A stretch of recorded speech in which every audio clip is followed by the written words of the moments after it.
दोस्तों आपके सामने ये हैं 3 स्टॉक्स और इन तीनों में आपको कुछ चीज़ें कॉमन दिखेंगी। तो सबसे पहले कॉमन चीज़ तो आप लोग कहेंगे कि ये तीनों ही इस साल के आईपीओ हैं। 2021 में ये तीनों आईपीओ आए थे और काफ़ी हाइप भी बना था इन सब आईपीओ का। हालांकि हाइप तो आजकल सारे आईपीओ में बन जाता है, लेकिन क्या कॉमन है ये चीज़ मैं आपको बताने के लिए वीडियो बनाया हूँ। तो श्याम मेटेलिक्स और टारसन प्रोडक्ट्स और टेगा इंडस्ट्रीज़। चलिए सबसे पहले इन लोग के चार्ट देख लेते हैं। सबसे पहले श्याम मेटेलिक्स का हम चार्ट देखते हैं। तो देखिए आपके सामने ये खुल रहा है श्याम मेटेलिक्स का चार्ट और ये रहा इसका डेली चार्ट। ट्रेंड कैसा है आप देखेंगे कि इसमें जो है लिस्टिंग इधर हुई थी, उसके बाद ऊपर गया ये ऑलमोस्ट 450 तक, उसके बाद सीधे एक डायरेक्शन में ही नीचे आया है, कोई रिकवरी कोई सपोर्ट नहीं, और अब थोड़ा सा फिर से मूवमेंट देने की कोशिश कर रहा है ऊपर की साइड में।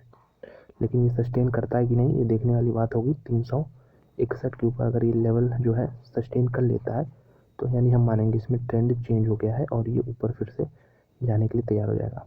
तो ये रहा श्याम मेटेलिक्स का स्टॉक। श्याम मेटेलिक्स के बाद दूसरा नंबर देखिए टारसन प्रोडक्ट्स का, और इसमें तो बहुत शानदार जिस दिन लिस्टिंग हुई थी बहुत शानदार तेज़ी आई थी। ये ग्रीन कैंडल देखिए, उसके बाद अगले दिन 900 को भी छू आया ये। तो ऐसा लोगों को लग रहा था कि हाँ ये मोमेंटम बना रहेगा और ये ऊपर ही रहेगा, लेकिन देखिए क्या हुआ इसमें, वहीं से ये सीधे नीचे आते आते ये 600 के लेवल तक आ गया था। अभी फिर से थोड़ी सी तेज़ी आई है, लेकिन अभी भी कुछ खास तेज़ी है नहीं। जो आईपीओ प्राइस था 662 उससे तो काफ़ी नीचे अभी है।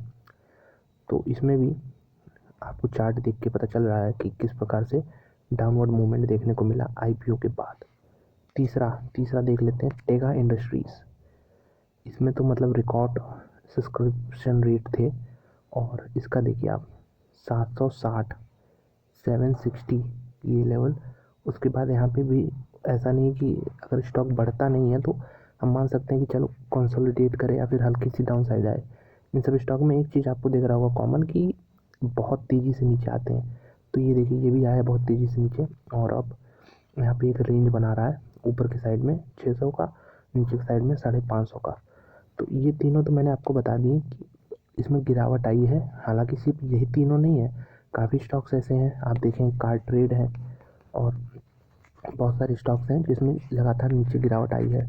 मिंडलास बायोटेक का भी आईपीओ आया था बीच में छोटा, वो भी नीचे ही आया था। तो मैंने इन तीनों को ही क्यों सिलेक्ट किया, क्योंकि इनमें एक कॉमन चीज़ तो ये है कि तीनों आईपीओ के बाद लगातार नीचे आए हैं। दूसरी चीज़ ये है कि ये तीनों ही कंपनियां जो हैं इनके हेडक्वार्टर जो हैं या फिर आप कह लें ऑपरेशन जहाँ से इनका शुरू हुआ था वो वेस्ट बंगाल में शुरू हुआ था, और तीनों के हेडक्वार्टर जो हैं कोलकाता में है। आप मान लीजिए वेस्ट बंगाल की ही ये तीनों कंपनियां हैं, ठीक है।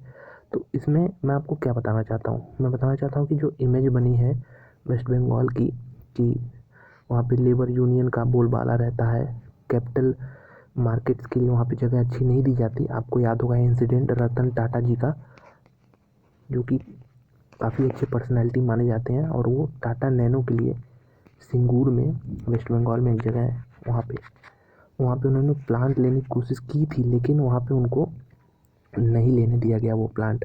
काफ़ी ब्यूरोक्रेसी भी आ जाती है इसमें, पॉलिटिकल इंटरफेरेंस आ जाता है।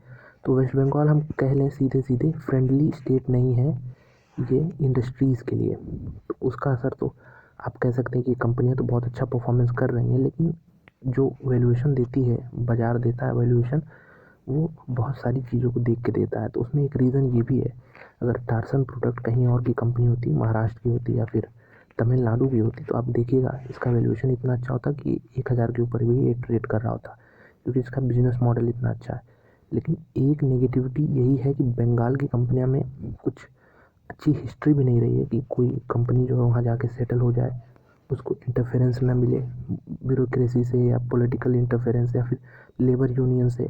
तो उस हिस्ट्री में हमको बहुत सारे ऐसे इंसिडेंट मिलते हैं, इसलिए एक फ्रेंडली स्टेट नहीं है। उसकी वजह से इन तीनों कंपनियों के वैल्यूएशंस डाउन साइड में ही आपको देखने को मिलेंगे। तो आगे से ध्यान रखिएगा, कोई भी बंगाल की कंपनी आए, वेस्ट बंगाल की कंपनी आईपीओ लेके आए, तो उसमें अगर आपको लिस्टिंग गेन मिल रहा है तो उसको लेके निकल लीजिए। उसके बाद अगर नीचे के लेवल पे मिलती है कोई अच्छी कंपनी तो फिर लॉन्ग टर्म के लिए उसको बाई करने की सोच सकते हैं।